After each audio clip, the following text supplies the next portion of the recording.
Next on Worcester News Tonight, after months of rigorous training, 158 state police recruits are now troopers. A look at their graduation. And blue lights for a good cause, bringing attention to autism.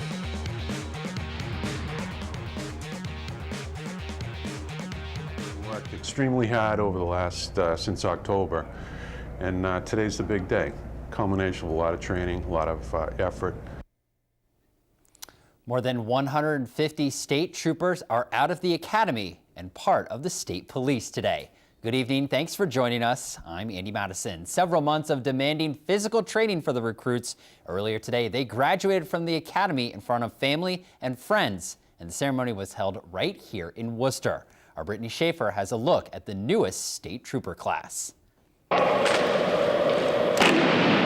The Massachusetts State Police gained 158 new troopers Friday. The graduation took place at the DCU Center, where friends and family gathered for an emotional ceremony. She was sobbing. She was crying right next to me. My husband, you could just see like the glistening in his eyes of being so proud. She's very happy and very proud of him, as we all are. It is such a proud day, so many emotions. I have my academy ring on today. Julie Demers is a retired Massachusetts state trooper of 32 years. She says the family in blue will always stick together. I'm here with a few retired colonels today.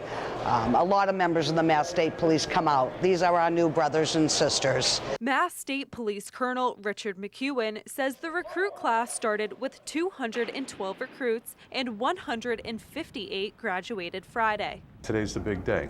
Culmination of a lot of training, a lot of effort and dedication on everybody's part. So.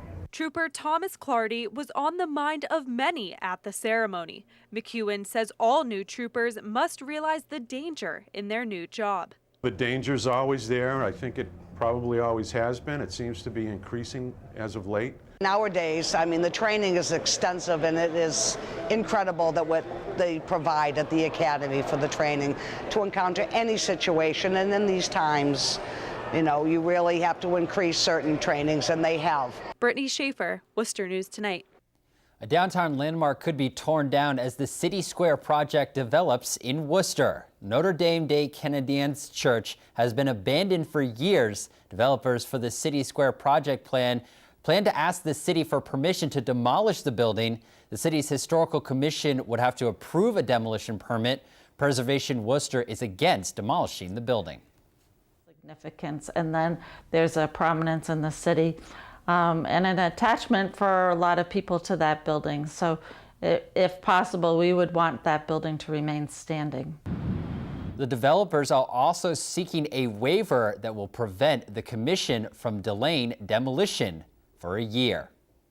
Well, a big dodgeball tournament is scheduled for this weekend, and it is all for a good cause. Carl Stores, a medical device company in Charlton, is hosting the tournament tomorrow at Southbridge Middle School. Tonight they hosted a banquet at the Public House. Blade and Laser from the 2004 movie Dodgeball, a true underdog story, were there to get people excited for the tournament. Again, you may remember that movie back in 2004. Vince Vaughn and Ben Stiller were in it as well. The two actors will be at the tournament tomorrow for autographs and pictures. Proceeds from the tournament will go toward the Dana-Farber Cancer Institute. Very impressive facility, and it was just an incredible visit. So we're very near and dear to it. You know, cancer is very close, as it is to most people, and it's hit my family relatively hard. And anything that we could do to give back and you know, find whatever answers that we can.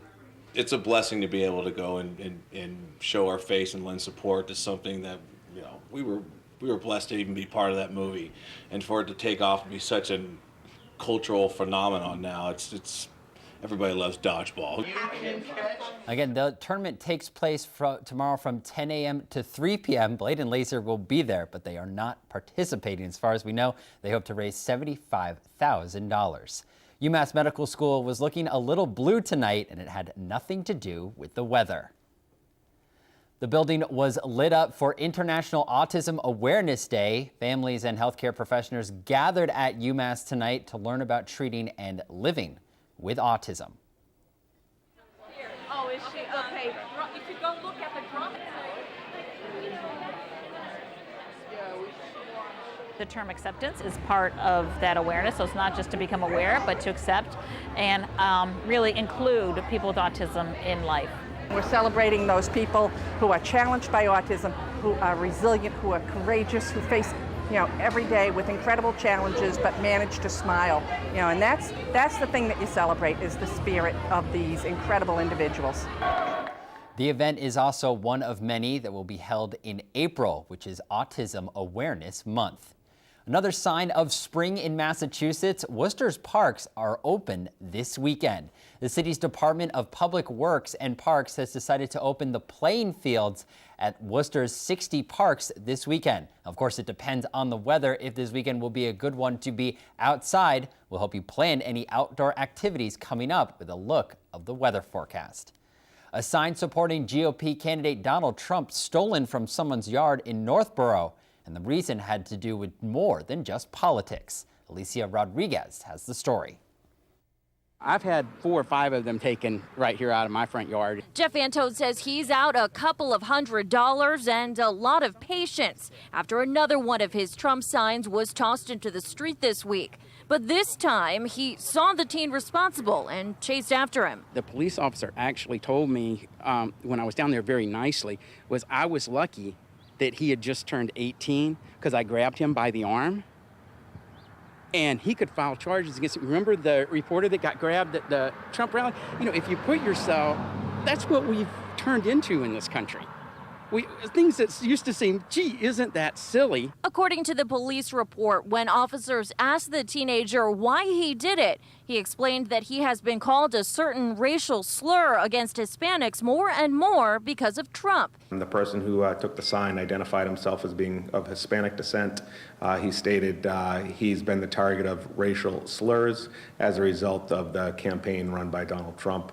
But that's the first we've heard from this victim. He's never come forward with any sort of issues as far as the racial slurs. But Anton says he's fed up too. It was unbelievable the amount of hate that he had. And it's just, and you see that in these young kids.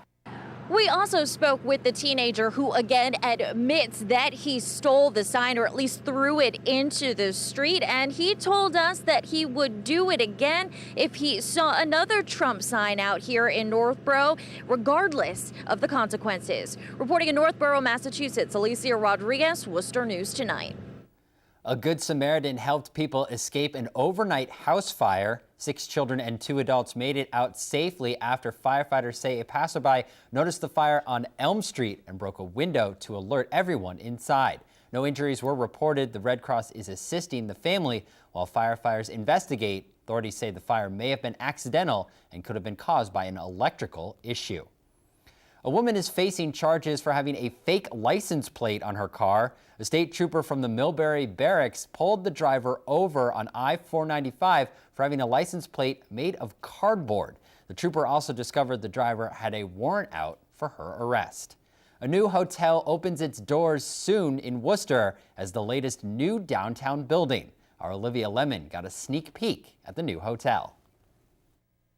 To see this come out of the ground as quickly as it did, as beautiful as it is big. It's very important for us. The Hampton Inn & Suites is officially open in Worcester's Gateway Park. The hotel saw its first guest Thursday night.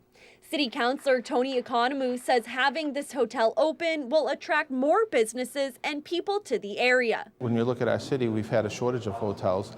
So over the years, we've been working hard to generate more hotel space to help augment what happens at the DCU Center. Friday, city leaders and the hotel celebrated the opening of the 100-room hotel. Economou says drawing larger events like the NCAA basketball tournament back to Worcester is a major reason for adding more hotel space in the city. It's all density. It's all the ability to bring people to the city. And once you get them in the city, there's lots of things for them to enjoy and fall in love with and want to come back. City Manager Edward Augustus says in the past, the city has had trouble bringing large conventions or conferences to the area because there wasn't enough hotel space. He says now with this new addition next to the existing Courtyard Marriott and future plans for 2 more hotels, inviting conventions to the city will become a reality. There's another chance to help market the city of Worcester when all those people come to our community. The hotel is also creating jobs. Management says 87% of the staff is from Worcester. That was important to us and was part of our promise to the city that we weren't going to open a business and then bring people from the outside to come and work here. With college graduations quickly approaching, the hotel expects to be busy throughout the summer. On all levels, this is a win-win for the city of Worcester. Olivia Lemon, Worcester News Tonight. More expansion in Worcester. The public library opened its 4th branch Friday at the Burncoat Prep Elementary School. City leaders and students cut the ribbon on the new facility this morning. The new branch is part of the One City, One Library initiative. It is a private-public partnership focused on helping more people read throughout the Worcester area. The branch includes new books, iPads, and computers. It's important to get the branches out in the communities. Not everyone has transportation to the library, and not everyone has resources like this in their own homes. So this branch will serve this part of the city and anyone who would like to be a part of it because of the physical resources and also the access to the technology and programming that'll happen here as well. During the school year, the library will be open to the public Tuesday through Friday from 4 to 6:30 and on Saturday from 2:30.